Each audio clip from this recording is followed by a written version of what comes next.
찬양대의 고백이 우리 모두의 고백이 되기를 바랍니다. 사나 죽으나 나는 주의 것입니다 고백할 수 있는 그 믿음이 우리 모두에게 있기를 소망합니다. 바울이 탄 배는 2주 동안 폭풍을 만나 포류하면서 한 섬 근처에 다다르게 되었습니다. 배가 파도에 부서지기 시작하자 배에 타고 있던 276명은 바다에 뛰어들어 수영을 해서 또 널판지를 붙잡고 육지에 다다르게 되었습니다. 도착해 보니까 그 섬은 멜리데 섬이었습니다. 오늘날 몰타 섬이죠. 몰타. 멜리데 섬은 무역하기에 좋은 지역이라 로마 군인들이 퇴역을 하면은 이 멜리데 섬에서 무역 사업을 많이 했다고 합니다. 멜리데라는 이 이름은 피난처라는 뜻을 갖고 있습니다. 하나님께서 바울과 일행 모두를 이 멜리데 피난처로 인도해 주셨죠. 사도행전 28장 2절입니다. 비가 오고 날이 차매 원주민들이 우리에게 특별한 동정을 하여 불을 피워 우리를 다 영접하더라. 276명이 수영을 해서 겨우 목숨을 건졌습니다. 그러나 이 시기가 겨울이 다가오기 때문에 매우 추웠습니다. 생각해 보세요. 추운 날씨에 수영을 했습니다. 그러면 뭐가 찾아올까요? 저체온증. 가만히 두면 죽는 거예요. 근데 하나님께서는 놀랍게 그 섬에 살고 있는 원주민들에게 특별히 동정하는 마음을 주어서 276명을 환대하게 하셨습니다. 불을 피워서 몸을 녹이게 하고 또 그들에게 먹을 것을 주면서 따뜻하게 환대해 주었죠. 하나님은 그 멜리데 섬의 원주민들의 환대를 통해 276명의 목숨을 구원해 주셨습니다.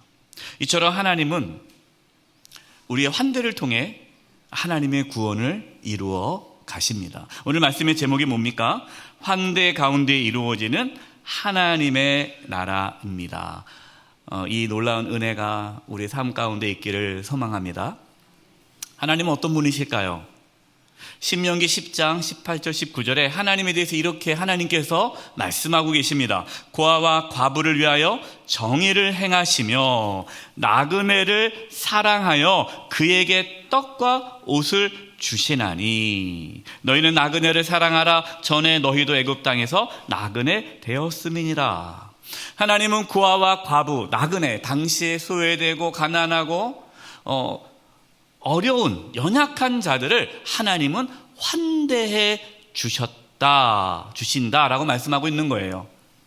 하나님께서 그들을 환대해 주고 그들을 돌보는 것처럼 너희도 나그네를 환대하라라고 말씀합니다. 누가복음 6장 33, 35절에 예수님도 이런 말씀을 하셨어요. 너희를 좋게 대하여 주는 사람들에게만 너희가 좋게 대하면 그것이 너희에게 무슨 장한 일이 되겠느냐. 죄인들도 그만한 일을 한다. 그러나 너희는 너희 원수를 사랑하고 좋게 대하여 주고 또 아무것도 바라지 말고 구워 주어라. 그러면 너희는 큰 상을 받을 것이요 너희는 가장 높으신 분의 자녀가 될 것이다. 그분은 하나님이죠. 하나님은 은혜를 모르는 자들과 악한 자들에게도 인자하시기 때문이다. 예수님께서 제자들에게 너희들을 잘해주는 사람을 잘하는 거, 그것은 죄인들도 한다. 그건 당연한 거다. 세상 사람들은 나한테 잘해주는 사람한테만 잘해주잖아요. 그러나 그것은 하나님의 자녀의 모습은 아니라는 거예요. 그것은 당연한 모습인 거고, 그럼 하나님의 자녀는 어떠한 삶을 살아가느냐? 원수를 사랑하고 원수에게 잘하고 또 뭔가 기대면서 바라면서 저 사람이 나한테 잘해줬으니까 나도 잘해줘야지, 또 내가 잘해주면 저 사람이 나한테 잘해주겠지, 이러한 계산 없이 그저 모든 사람을 잘 대접하고 환대하라. 그 자가 하나님의 자녀다라는 말씀이에요. 참 이것이 어렵죠. 우리는 알고 있지만 실제적으로 그렇게 하기가 어렵습니다. 우리의 본능은 나에게 잘해주는 사람에게 잘해주고 나를 잘하지 않은 사람은 나도 잘하지 않죠. 그러나 우리는 이미 하나님의 사랑을 받은 자 아닙니까? 하나님의 자녀가 되었다라는 것은 하나님의 사랑을 받은 거죠. 우리가 뭐 하나님의 사랑을 받을 만한 일에서 받은 게 아니잖아요. 하나님의 환대, 하나님이 우리를 사랑하신 것, 그 환대, 그 섬김은 그냥 은혜로 주어졌잖아요. 이것을 경험한 사람은 하나님이 나를 사랑하신 것 같이 나도 내 가족과 이웃을 사랑하며 살아간다라는 말씀입니다. 오늘 말씀에 이러한 환대가 계속해서 나옵니다. 이러한 멜리데 원주민들의 환대를 받고 따뜻하게 몸을 녹이고 있을 때에 이제 바울이 불을 더 피우기 위해서 장작더미를 가져다가 불에다가 이제 집어 넣는 거예요. 그 순간에 장작더미, 그 나뭇가지 더미 속에서 독사가 나와서 바울의 손을 콱 뭅니다. 그 당시 이제 겨울이 다가오기 때문에 이 독사는 겨울잠을 자기 위해 나뭇가지 더미 속에 있었는데 이렇게 뜨거우니까 나온 거죠. 잘 알다시피 독이 가장 오를 때가 언제입니까? 겨울잠 자기 직전에 독사가 가장 독이 오를 때로 오른대요. 가장 독이 치명적이라는 거예요. 그러자 이 원주민들은 무슨 생각을 합니까? 원주민들은 그 독사를 알잖아요. 그리고 지금 독이 가장 오를 때 오랐기 때문에 이제는 물리면 죽겠구나라고 생각한 겁니다. 그래서 원주민들은 저 사람은 사람을 죽였나 보다. 이제 죄인인 건 알고 있잖아요. 근데 저게 배가 파손되어서 다 살아남았지만 저 사람은 사람을 죽인 살인자이기 때문에 그들이 믿는 정의의 여신, 이 정의의 여신이 독사를 보내서 이 사람을 죽이는구나 라는 생각으로 바울을 쳐다보고 있었다라는 겁니다. 그러니까 이 섬 원주민들은 어떠한 생각이 있는 거예요? 인과응보. 죄를 지으면 벌을 받고 착한 일을 하면 복을 받는다라는 그 생각이 있는 거죠. 사실 이러한 생각은 누구나 갖고 있는 생각 아닙니까? 우리도 그런 생각하잖아요. 뿌리는 대로 거둔다. 여러분, 이것은 자연의 이치입니다. 하지만 모든 게 다 그렇지는 않잖아요. 우리는 경험에서 알고 있지 않습니까? 악인이 형통할 때가 있고 의인이 고난당하고 고통당할 때가 있잖아요. 뿌린 대로 거두지 못할 때가 있고 안 뿌렸는데 거둬들일 때가 또 있지 않습니까? 그렇기 때문에 우리는 누구를 바라봤을 때에 이 사람이 어떠한 어려움이 생겼을 때에 저 사람이 무슨 죄를 지었나? 라고 그 사람을 정죄하고 판단해서는 안 됩니다. 어느 성도님이 자기가 아픈 것에 대해서 절대로 말하지 말아달라. 왜냐하면 중보기도를 해야 되니까 기도제물 같이 나누고 싶은데 절대로 얘기하지 말라는 거예요. 그래서 그 이유를 알아보니까 누가 아프면 그런다는 거예요. 저 사람 죄를 지어서 이렇게 아픈 거라고. 그러니까 내가 아프면 내가 죄진 것처럼 보여질까 봐 내가 아픈 거를 말할 수 없다라는 거예요. 참 안타까운 거죠. 물론 우리가 어떠한 어려움이 있을 때에, 병에 걸리거나 어떠한 환난을 겪었을 때에 우리 자신을 돌아보고 내가 혹시 하나님 앞에 잘못한 것은 없는가 돌아보는 것은 참 중요합니다. 그런데 그것은 다른 사람에게 적용해서는 안 돼요.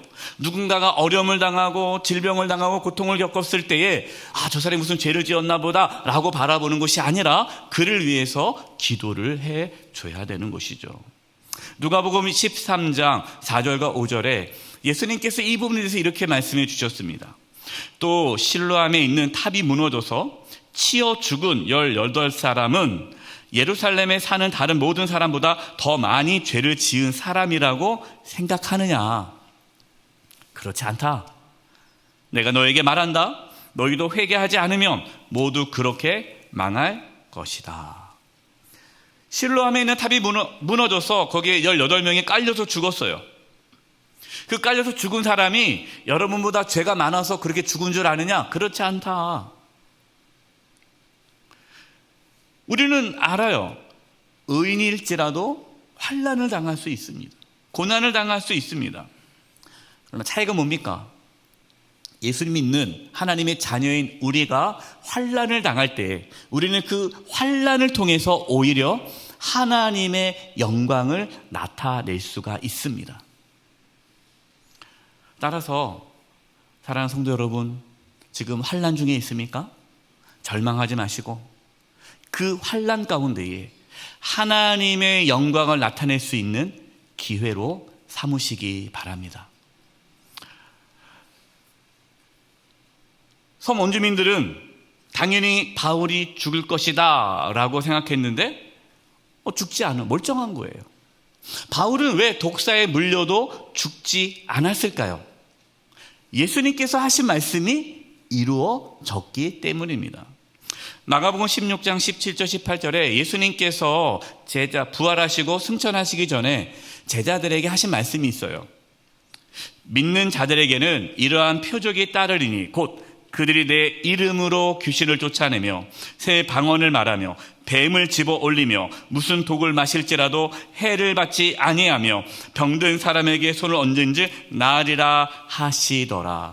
예수님께서 제자들을 세상에 보내시면서 말씀하셨습니다. 두려워하지 말아라. 믿는 자들에게는, 복음을 전하는 자들에게는 하나님의 권능이 나타나서 너희들을 보호해 줄 것이다.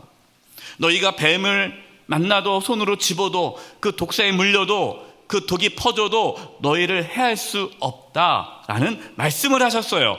지금 바울이 독사에 물려도 멀쩡한 것은 그 예수님의 말씀이 이루어지고 있는 것입니다. 성도 여러분, 이 말씀에 은혜 받아가지고 또 독사에 물렸는데 가만히 계시지 마세요. 여러분의 믿음을 시험하지 마시기 바랍니다. 독사에 물렸으면 빨리 병원에 가셔야 돼요. 이 말씀은 예수 믿으면 이제는 뭐 아프면 병원 안 가도 된다, 뭐 독을 먹어도 산다, 그것이 아니에요.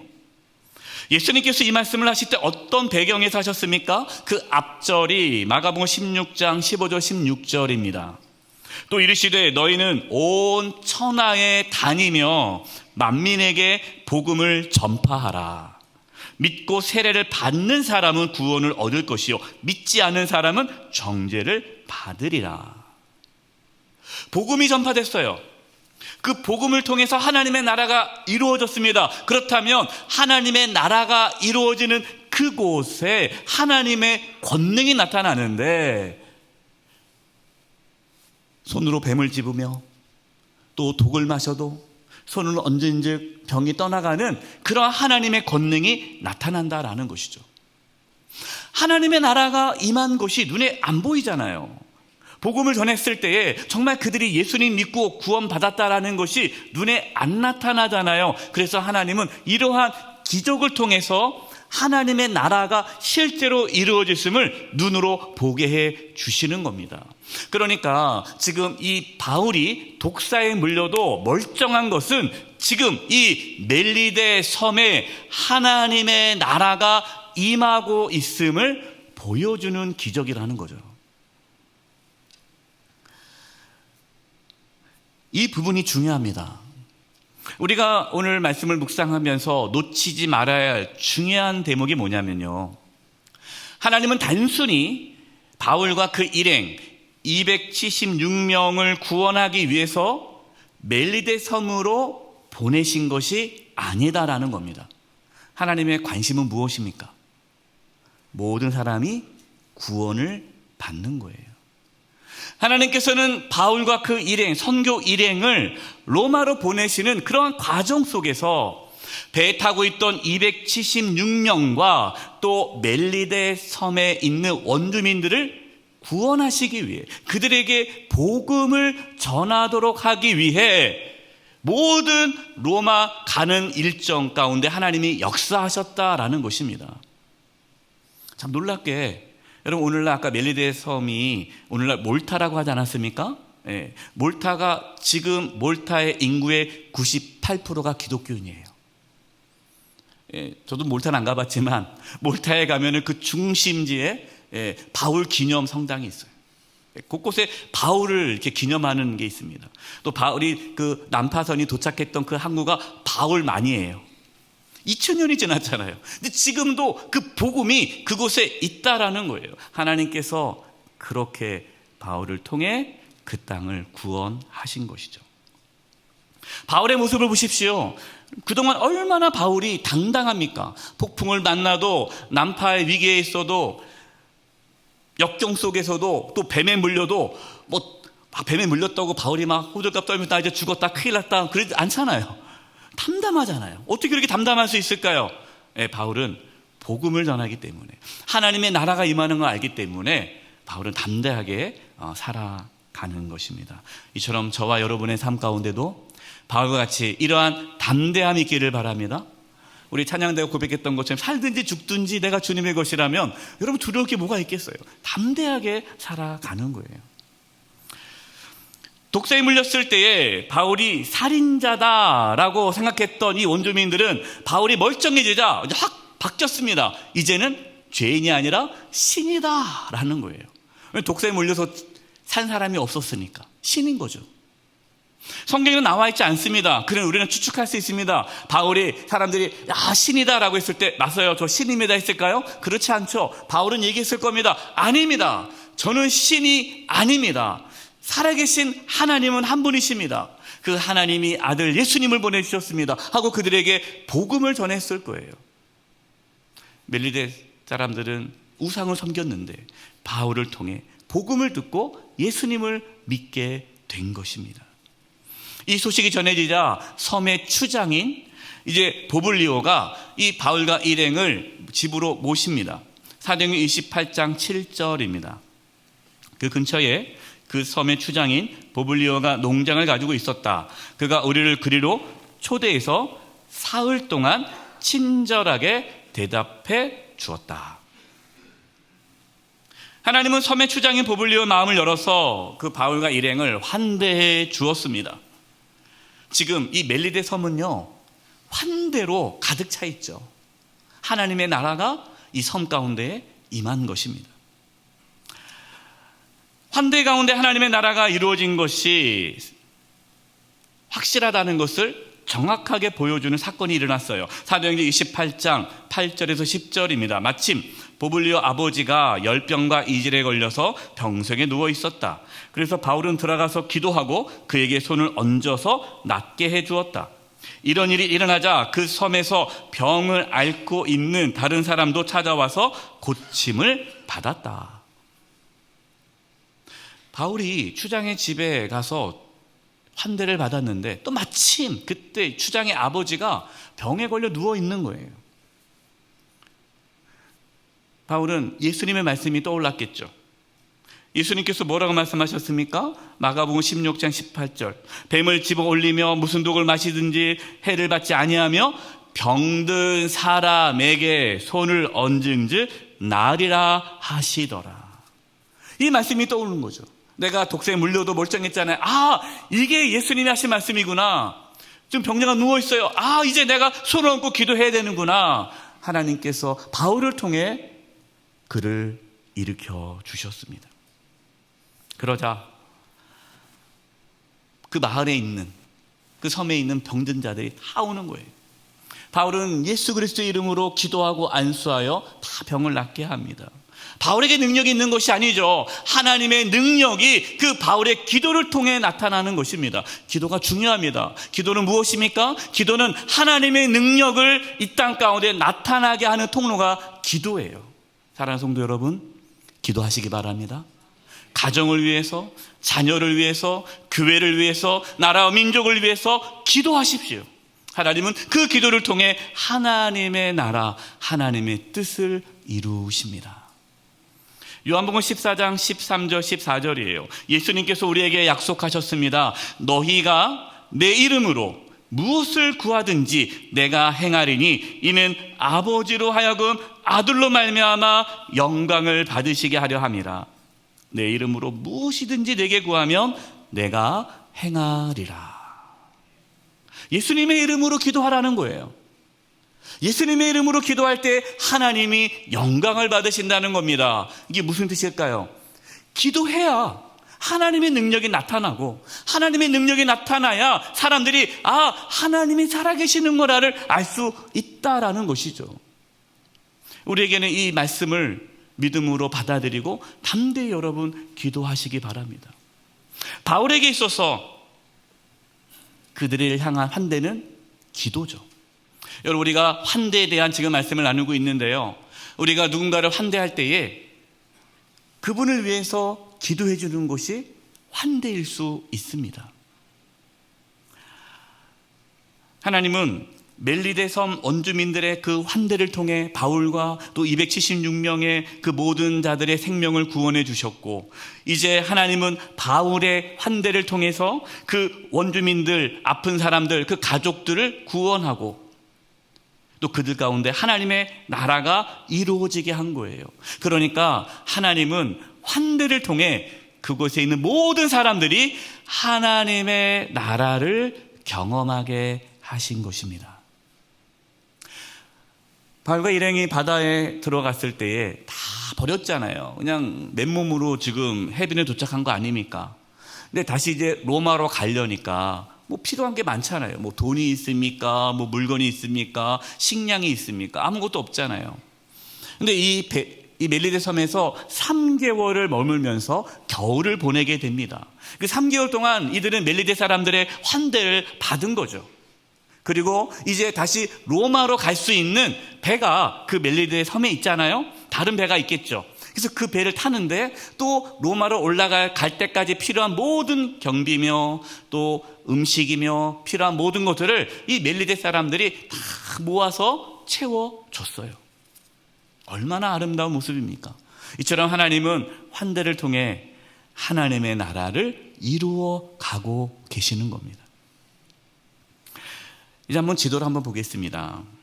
바울과 일행이 이제 새로운 배를 타고 로마로 향해 가는 여정인데요. 맨 밑에 그 멜리데 섬에서요, 이제 배를 타고 수라구사라는 곳에 갑니다. 이 수라구사라는 곳에 가서 3일 정도 머물다가 다시 그 위에 레기온에 이르게 됩니다. 또 레기온에 이르렀고 거기서 출발하여 보디올이라는 곳에 도착합니다. 이 보디올이라는 곳에서 일주일 머뭅니다. 일주일 머무는데요, 성경에 보면은 이 보디올에 예수님 믿는 성도들이 있어요. 이들이 이 바울과 그 일행을 맞이합니다. 환대합니다. 그래서 일주일 동안 이 바울과 그 선교 일행이 그 보디올에 있던 그 성도들로 인해서 많은 위로와 또 힘을 받게 되죠. 그리고 이제 바울과 일행이 이 보디올에서 이제 로마로 올라가는데, 로마에 있는 성도들이 바울과 그 선교 일행이 온다는 소식을 듣습니다. 사실은 바울은 한 번도 로마로 가본 적이 없죠. 그 전에 로마서를 썼잖아요. 로마서를 편지를 썼기 때문에 이 로마에 있는 성도들은 바울이 올 것을 기다리고 있었어요. 이제 바울이 온다는 소식을 듣자 바울을 맞이하기 위해서 기다리는 것이 아니라 밑으로 내려옵니다. 그래서 밑에 아피오 광장과 트레이스 타베르네까지 내려와서 바울을 영접하죠. 그 말씀이 사도행전 28장 15절 말씀이에요. 그곳 형제들이 우리 소식을 듣고 아피오 광장과 트레이스 타베르네까지 맞으러 오니 바울이 그들을 보고 하나님께 감사하고 담대한 마음을 얻으니라. 그 성도님들이 내려와가지고 바울과 그 선교 일행을 따뜻하게 맞이하고 또 그들이 필요한 모든 거처와 필요한 그런 재정을 채워주자 바울이 하나님께 감사했다라는 거. 감사. 하나님께 왜 감사할까요? 이 모든 환대가 그동안 멜리데 섬에서부터 또 그 추장부터 또 그동안 오는 길에 그 성도들의 따뜻한 환대가 하나님의 은혜라는 사실을 안 거죠. 이 모든 것이 하나님의 은혜인 거죠. 그리고 그 환대를 받으면서 바울이 담대한 마음을 얻게 되었다라는 겁니다. 담대한 마음. 확신이죠. 그래, 내가 로마로 가서 복음을 전하는 것이 정말 하나님의 뜻이구나. 내가 어떠한 상황에서도 복음을 전하리라라는 이러한 담대함을 성도들의 환대를 통해서 얻게 되었다라는 것입니다. 이처럼 우리는 환대하는 가운데 또한 환대를 받는 가운데에 하나님의 은혜를 경험하고 하나님의 나라를 경험하게 됩니다. 앞서 하나님께서 고아와 과부와 나그네를 환대할 것을 기뻐하신다고 했잖아요. 하나님은 단지 그런 어려운 사람뿐만 아니라 모든 사람을 환대하기를 원하십니다. 그래서 로마서 12장 13절에 이렇게 말씀하고 있어요. 로마서 12장은요, 하나님께서 기뻐하시는 일이 무엇인지를 쫙 기록해 내온 내용이에요. 그래서 여러분들이 어떻게 하면 내가 하나님을 기쁘시게 할까라는 고민이 있으면 로마서 12장을 읽으시면 됩니다. 로마서 12장대로 살면은 하나님께서 기뻐하는 삶을 살 수가 있어요. 그 중에 하나가 13절이에요. 성도들이 쓸 것을 공급하고 손님 대접하기를 힘쓰십시오. 사랑하는 성도 여러분, 우리 옆에 계신 성도님들, 내가 누구를 만나도 우리 성도님들 먼저 대접할 수 있기를 바랍니다. 환대하기를 바랍니다. 교회에서 보면은 먼저 인사하시기 바랍니다. 인사 하나 이렇게 쳐다보지 마시고 예? 저 사람이 나한테 인사 하나 이러지 말고 먼저 가서 잘 지냈냐고, 예. 동성이면 안아주세요. 동성이면, 예. 환대해 주세요. 디도서 1장 8절입니다. 오히려 그는 손님을 잘 대접하며 선행을 좋아하며 신중하며 의로우며 경건하며 자제력이 있으며. 디도서 1장 8절은요, 어떤 말씀이냐면 교회 지도자를 세울 때에 누구를 교회 지도자로 세워야 되느냐, 손님을 잘 대접하는, 환대하는, 늘 대접을 잘하는, 섬기기를 좋아하는 그 사람을 교회 지도자로 세워라라는 거예요. 교회 지도자는 믿음이 있어야 되잖아요. 근데 이분이 믿음이 있는지 없는지 어떻게 알아요? 믿음은 하나님만 볼 수 있지 않습니까? 우리는 그 사람을 평가할 수 없어요. 그러나 정말 믿음이 좋다면 믿음이 있는 분들은 잘 섬긴다는 거예요. 여기서 섬긴다, 대접을 잘한다 하니까 그 목사님, 그러면 한종 직분자들은 돈이 많아야겠나요? 돈이 있어야 섬기는 거 아닙니까? 그런 뜻이 아니에요. 돈이 있다고 섬깁니까? 돈이 많아도 섬기지 않은 분들은 안 섬겨요. 작은 거라도, 작은 거 하나라도 같이 나누는 거죠. 누가 아프다 그러면 음식을 만들어서 싸서 가서 음식을 또 같이 나누는 거죠. 누가 보이지 않는다 그러면 전화해서 따뜻한 말 한마디 하는 거죠. 누가 힘들다는 얘기를 들으면은 기도해 주면서 그분에게 따뜻한 위로와 미소를 띄워주는 거죠. 우리가 환대 그러니까 엄청나게 많은 돈이 들어가야 되나 보다. 그렇지 않습니다. 우리의 작은 미소, 따뜻한 손길, 그냥 안아줌, 그냥 따뜻거려주고 함께 울어주고 정말 그분을 진심으로 사랑하고 우리가 환영하고 받아준다면 그분은, 그 환대를 받으신 분들은요, 그 속에서 하나님의 위로와 평강을 누립니다. 하나님의 나라를 경험하게 되는 거예요. 바울도 환대가 필요했어요. 선교사님들이 한국에 들어오면 선교사님들을 우리가 잘 환대할 수 있기를 바랍니다. 여러분, 각 또 교구 목사님, 또 각 공동체 섬기는 우리 교육부 교육자분들, 여러분 목회자들 또 환대해 주시기 바랍니다. 또 환대하라니까 막 이렇게 하라는 게 아니라 만나면은 정말 따뜻하게 격려해 주시고 위로해 주시고 늘 감사하다고 해주세요. 목회자들도 그런 위로가 필요한 거죠. 환대를 받으면 목회자들도 힘을 내서 목회를 할 수 있는 거 아닙니까? 목회자뿐만 아닙니다. 우리 모든 분들이 마찬가지. 우리 장로님들을 여러분 잘 환대해 주십시오. 우리 권사님, 안수집사님, 한종 직분자들을 환대해 주십시오. 우리를 교회를 섬기는 모든 분들을 우리가 또 환대해 주십시오. 섬기는 분들에게 당연히 섬겨야지 이렇게 하지 마시고 여러분 수고하고 섬기는 그분들을 또 우리가 또 잘 감사함으로 환대해 주시기 바랍니다. 그래서 교회가 서로 환대할 때에, 가족들이 서로 환대할 때에, 아버지가 들어올 때에, 또 엄마가 집에 들어올 때에 배우자가 서로 잘 왔다고 환대해주고 자녀들이 환대해주고 부모가 자녀들을 환대할 때에 그 가정이 하나님의 나라를 경험하게 되는 거예요. 저는 기도합니다. 우리 사랑하는 성도 여러분, 가정에서, 교회에서, 직장에서, 내가 속해 있는 공동체에 환대함으로 하나님의 나라를 경험하고 하나님의 구원을 이루는 그러한 은혜의 삶을 살아갈 수 있기를 주님의 이름으로 축원드립니다. 기도하겠습니다. 하나님 아버지, 환대를 통해 하나님의 나라를 경험하며 누리게 하여 주시옵소서. 우리가 어떠한 고난과 역경과 환난 가운데서도 복음을 전하게 해주시고 기도하는 가운데에 하나님의 영광을 나타나게 하여 주시옵소서. 예수님의 이름으로 기도드립니다. 아멘.